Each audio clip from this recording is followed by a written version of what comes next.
ছোলার ডাল ভিজিয়ে নিয়েছি আর এই বেটে নিয়েছি, মিক্সিতে বেটে নিয়েছি। ডাল বাটা, ছোলার ডাল বাটা আজ আমি ধোকার তরকারি করব। হিংটা বসে গেছে বলে তেলে একটু খড়ি নিচ্ছি। হিং আর লবণ দিয়ে দিলাম, ডালটা ফাটিয়ে নেব। ডাল বাটাটা দিয়ে দিচ্ছি, ধোকা করব তার জন্য। এটাকে আমি পিস পিস করে কেটে নেব। এটা কেটে নেব, সামান্য তেল দিলাম,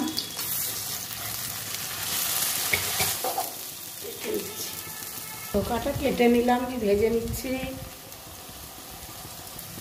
ভাজা হয়ে গেছে, তুলে নিচ্ছি। আলু ভেজে নিচ্ছি, আলু আর একটা পেঁয়াজ। পরিমাণ মতো লবণ দিচ্ছি। আলু ভাজা হয়ে গেছে, নামিয়ে নেব। তেজপাতা দিচ্ছি, আদা কাঁচা লঙ্কা বাটা, দিয়ে দেবো একটা টমেটো।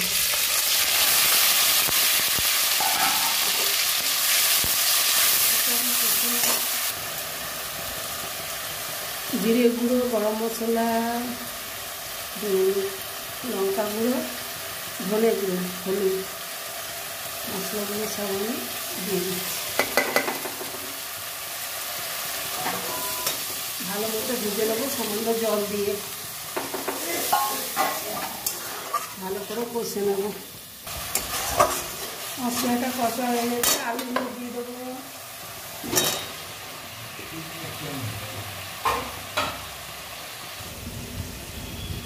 জল দিয়ে দিচ্ছি, পরিমাণ ঢাকা দিয়ে দিচ্ছি।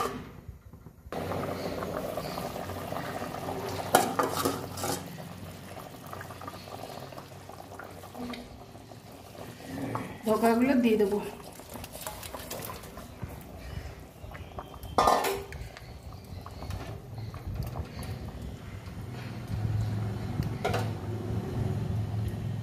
একটু ঘি দিয়ে নামিয়ে নেব। 1 চামচ ঘি দিলাম, নামিয়ে নেব। হ্যালো বন্ধুরা, আমার এই ধোকা রেসিপি আপনাদের কেমন লাগলো বলবেন। পাশে থেকে একটা লাইক, শেয়ার, সাবস্ক্রাইব করবেন। ঠিক আছে বন্ধুরা, রেডি, নামিয়ে নিচ্ছি। ধোকা রেসিপি রেডি, নামিয়ে নিচ্ছি।